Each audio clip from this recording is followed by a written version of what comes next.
हाँ, तो जय हिंद साथियों, स्वागत है आप सभी को एक नई वीडियो में। तो कैसे हैं आप लोग? आशा करता हूँ आप लोग बहुत अच्छे होंगे, बहुत अच्छे तरीक़ा से आप लोग पढ़ाई कर रहे होंगे, क्योंकि आप लोग का एग्ज़ाम बहुत ही नज़दीक है साथियों, ठीक है? तो अगर आप लोग दोस्तों बिहार बोर्ड का तैयारी कर रहे हैं ना, तो ये वीडियो आप लोगों के लिए बहुत ज़्यादा ही इम्पोर्टेंट है।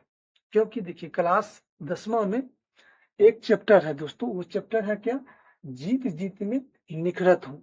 ये चैप्टर है आपका 8 नंबर हिंदी का, अध्याय नंबर 8 में आपको बताने वाला हूँ। ये एक चैप्टर है जिसमें से क्वेश्चन 8 क्वेश्चन पूछा जाता है, यानी कि टोटल आपको 8 क्वेश्चन मैं आपको आज ठीक करवाने वाला हूँ, ठीक है? देखिए 4 आपको ऑब्जेक्टिव पूछा जाता है और 4 आपको सब्जेक्टिव पूछा जाता है। तो मैं आपको आज इस वीडियो में कवि परिचय करवाने वाला हूँ, पंडित बिरजू महाराज के बारे में आपको आज बताने वाला हूँ। और इनसे बहुत सारा क्वेश्चन यानी कि 4 क्वेश्चन यानी कि टोटल 8 क्वेश्चन पूछा जाता है साथियों, ठीक है? तो चलिए बहुत ही आसान तरीका से मैं बताने वाला हूँ इस वीडियो में। आप लोग इस वीडियो को शुरू से लेकर लास्ट तक जरूर देखिएगा और मैं ये गारंटी के साथ कर सकता हूँ साथियों कि अगर आप लोग इस वीडियो को शुरू से लास्ट तक देख लेते हैं, तो आप लोगों को सब्जेक्टिव और ऑब्जेक्टिव में कभी भी दिक्कत नहीं होने वाला है, ठीक है साथियों? तो चलिए जानते हैं। सबसे पहले देखिए यहाँ पर लिखा गया है जीत जीत में निखरत हूँ, मतलब जीत जीत में निखरत हूँ, इसका मतलब क्या होता है? देखिए जीत जीत अगर आप कोई चीज की सफलता पाते हैं यानी कि लगातार जीतते जाते हैं, तो आप में क्या होता है? एक निखार आ जाता है। क्या होता है साथियों? अगर आप कोई चीज जीतते जाते हैं, आपका मनोबल बढ़ा जाता है, तो आप में क्या आता है? एक चमक आ जाता है, यानी कि एक निखार आ जाता है। उसी को हम क्या कहते हैं? जीत जीत में निखरत हूँ, ठीक है? तो आज मैं आप लोगों को पंडित बिरजू महाराज के बारे में बताने वाला हूँ। उनका आज मैं इंटरव्यू लेने वाला हूँ, ठीक है? इंटरव्यू मतलब क्या होता है? इंटरव्यू का मतलब होता है साथियों कि उनके बारे में जानकारी इकट्ठा करना, ठीक है? उनके बारे में पता करना, ये होता है इंटरव्यू होता है, ठीक है साथियों? तो सबसे पहले हम लोग जानेंगे साथियों कि बिरजू महाराज का जन्म कब हुआ था। तो बिरजू महाराज का जन्म हुआ था 4 फरवरी 1938 में लखनऊ उत्तर प्रदेश में 7वां पीढ़ी में हुआ था, ठीक है? तो समझिए पंडित बिरजू महाराज का जन्म हुआ था 4 फरवरी 1938 में लखनऊ उत्तर प्रदेश में हुआ था। ये 7वां पीढ़ी के वंशज थे, ठीक है? यहाँ से आपको क्वेश्चन पूछा जाता है इसमें कि लखनऊ घराने से कौन संबंधित थे? यहाँ से ये भी क्वेश्चन पूछा जाता है साथियों कि लखनऊ घराने से कौन संबंधित थे? तो पंडित बिरजू महाराज संबंधित थे। कितना पीढ़ी के थे ये? तो 7वां पीढ़ी के संतान थे, ठीक है? और यहाँ से ये क्वेश्चन पूछा जाता है कि इनका जन्म कौन से राज्य में हुआ था? तो इनका जन्म हुआ था उत्तर प्रदेश राज्य में, ठीक है? याद करते चलिएगा अच्छे तरीका से। उसके बाद देखिए और ये आखिरी संतान थे, मतलब कि अपने माता-पिता के बिरजू महाराज जी जो थे, आखिरी संतान थे, ठीक है? ये भी आपको पूछा जाता है कि कितवां संतान थे बिरजू महाराज? तो आप लोग का जवाब होना चाहिए साथियों कि बिरजू महाराज जो थे अपने माता-पिता के आखिरी संतान थे, ठीक है? समझ आ रहा है? उसके बाद आपका आता है दूसरा आता है कि बहन। अब देखिए बिरजू महाराज के टोटल 3 बहन थे। कितने बहन थे? टोटल 3 बहन थे साथियों, जिसमें उसकी छोटी बहन बिरजू महाराज से 8 वर्ष बड़ी थी और उससे बड़ी बहन जो थी, सबसे बड़ी बहन थी, वो 15 वर्ष बड़ी थी, ठीक है? याद रखिएगा यहाँ से क्वेश्चन पूछा जाता है कि बिरजू महाराज का कितने बहन थी? तो आपका जवाब होना चाहिए टोटल 3 बहन थी। जो सबसे छोटी बहन थी वो 8 साल बिरजू महाराज से बड़ी थी और जो सबसे बड़ी बहन थी वो दोस्तों 15 वर्ष बड़ी थी, ठीक है? याद रखिएगा। उसके बाद यहाँ पे देखिए पिताजी 22 वर्ष लखनऊ में रहे थे। पिताजी 22 वर्ष लखनऊ में रहे थे। अब देखिए यहाँ पर एक क्वेश्चन और पूछा जाता है साथियों कि बिरजू महाराज जो थे उनके पिता लखनऊ और रामपुर से दोनों से क्या कनेक्शन है? तो आपका जवाब होना चाहिए इसमें दोस्तों, समझिएगा अच्छे तरीका से, लखनऊ और रामपुर से क्या संबंध था? तो देखिए लखनऊ और रामपुर में क्या संबंध है? तो लखनऊ में क्या हुआ था? लखनऊ में बिरजू महाराज का जन्म हुआ था और उनकी जो बहन थी ना, तो उनका जन्म कहाँ हुआ था? रामपुर में हुआ था, जहां पर दोस्तों बिरजू महाराज के पिता करीबन 22 वर्ष तक लखनऊ में रहे थे, ठीक है? तो इससे आपको यहाँ पे क्वेश्चन ये बनता है, बिरजू महाराज जी के जो पिता थे वे रामपुर और लखनऊ से क्या संबंधित है? तो आपका जवाब होना चाहिए कि बिरजू महाराज के दोनों जगह आने जाना बना रहता था, इसीलिए उनका संबंध था। ठीक है, अच्छे से कवर करते चलिएगा। और आपका क्वेश्चन आता है कि उसके बाद है दोस्तों, कथक और बिरजू महाराज एक दूसरे के पर्यायवाची थे। मतलब ये बात समझिए, आप कथक कह दीजिए या बिरजू महाराज कह दीजिए, कथक कह दीजिए या बिरजू महाराज कह दीजिए, दोनों आपस में क्या थे? पर्यायवाची थे। पर्यायवाची किसे कहते हैं? देखिए, जैसे दूध और पानी हो गया, आपस में मिलावट होता है, ठीक है, उसे हम क्या कहते हैं? पर्यायवाची कहते हैं दोस्तों। ठीक है, तो अगर आप बिरजू महाराज कह दीजिए या कथक कह दीजिए, या कथक कहिए या बिरजू महाराज कहिए, दोनों क्या है? एक दूसरे के पर्यायवाची हैं। ठीक है, उसके बाद आपका आता है, लखनऊ घराने के 7वीं पीढ़ी के वंशज थे। यानी कि लखनऊ घराने के 7वीं पीढ़ी के ये वंशज थे। कौन घराने था? 7वां, मतलब लखनऊ घराने के ये 7वीं पीढ़ी के संतान थे। ठीक है, याद रखिएगा। यहाँ पर क्वेश्चन आपसे पूछा जाता है कि बिरजू महाराज जो थे वे लखनऊ घराने के क्यों संतान थे? आप लोग का जवाब होना चाहिए कि 7वीं पीढ़ी के वंशज थे। अब यहाँ पर आपका ये क्वेश्चन आता है कि बिरजू महाराज के चाचा कौन थे? आपका क्वेश्चन ये आता है कि बिरजू महाराज के चाचा का क्या नाम था? बिरजू महाराज के चाचा का नाम था शंभू महाराज था नाम। क्या था? शंभू महाराज था नाम। ठीक है, याद करते चलिएगा। देखिए, उसके बाद आपका आता है कि बिरजू महाराज 9.5 वर्ष के थे तब उनके पिता की मृत्यु हो गई।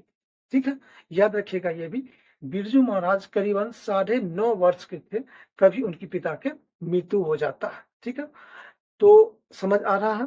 समझ आ रहा है तो वीडियो को लाइक करते चलिएगा साथियों, क्योंकि आपका परिवार और मेरा परिवार बहुत छोटा है, इसको आगे तक ले जाना है।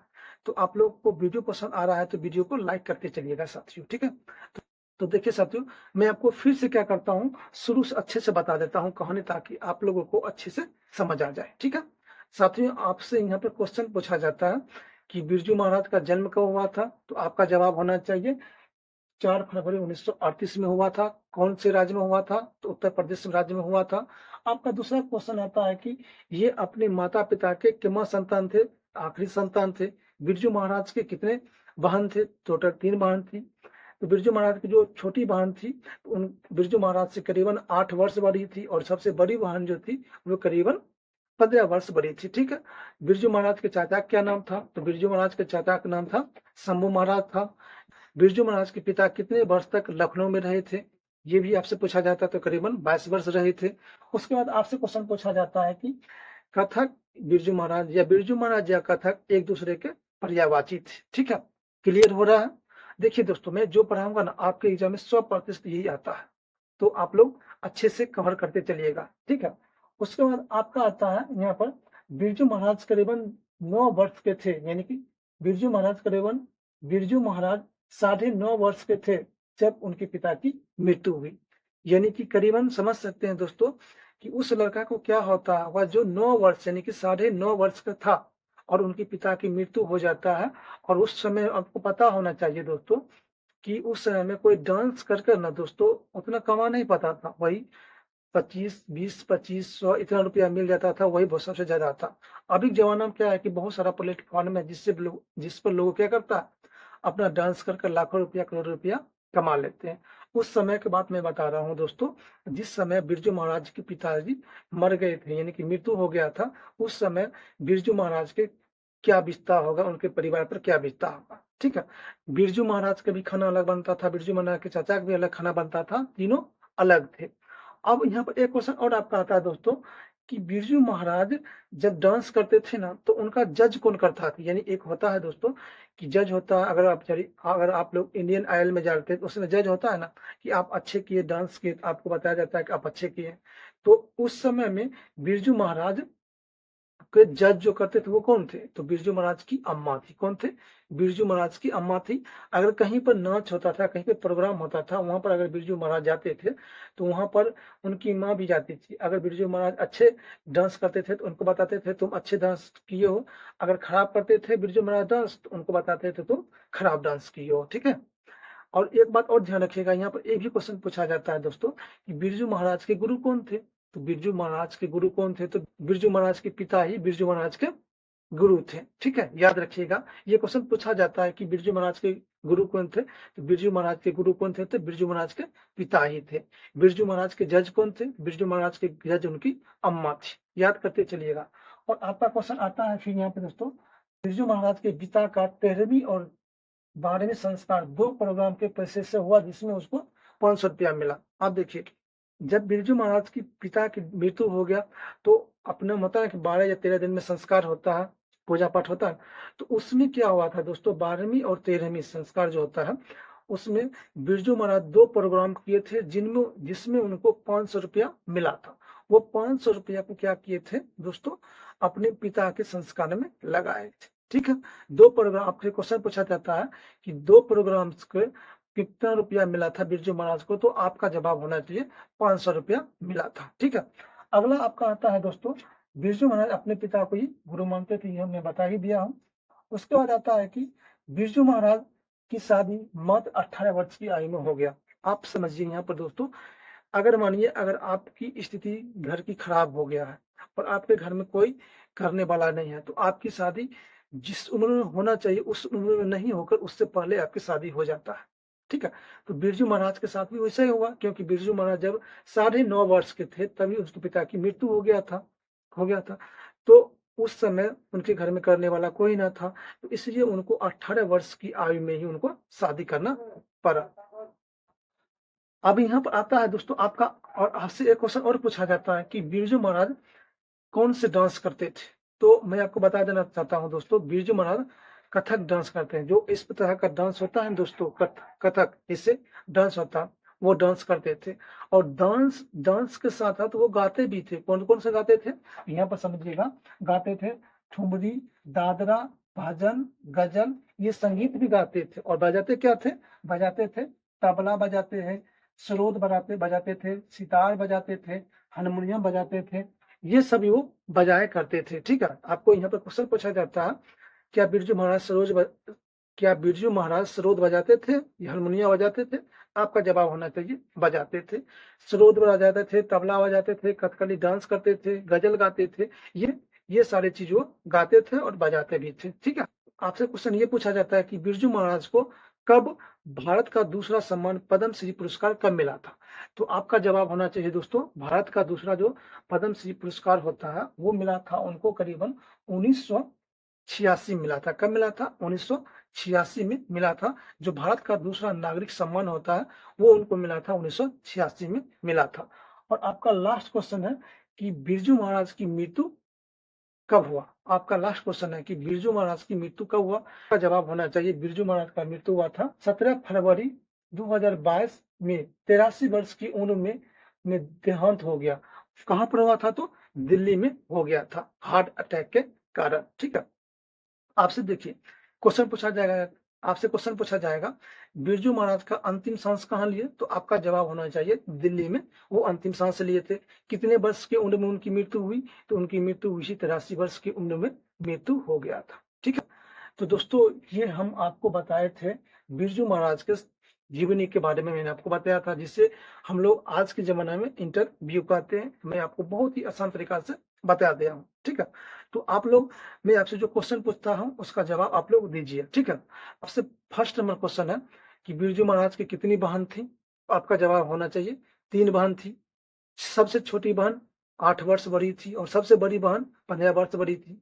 आपका दूसरा क्वेश्चन होता है दोस्तों, बिरजू महाराज के चाचा क्या नाम थे? तो बिरजू महाराज के चाचा का नाम थे शंभू महाराज। ठीक है, बिरजू महाराज के जज कौन थे? बिरजू महाराज की अम्मा उनकी जज थी। आपका जवाब होना चाहिए बिरजू महाराज का जन्म कब हुआ था? बिरजू महाराज का जन्म हुआ था, आपका जवाब होना चाहिए बिरजू महाराज का जन्म हुआ था 4 फरवरी 1938 ईस्वी में हुआ था। कहां पर हुआ था? लखनऊ में। कौन से राज्य? उत्तर प्रदेश में। ये क्यमा पीढ़ी के संतान थे?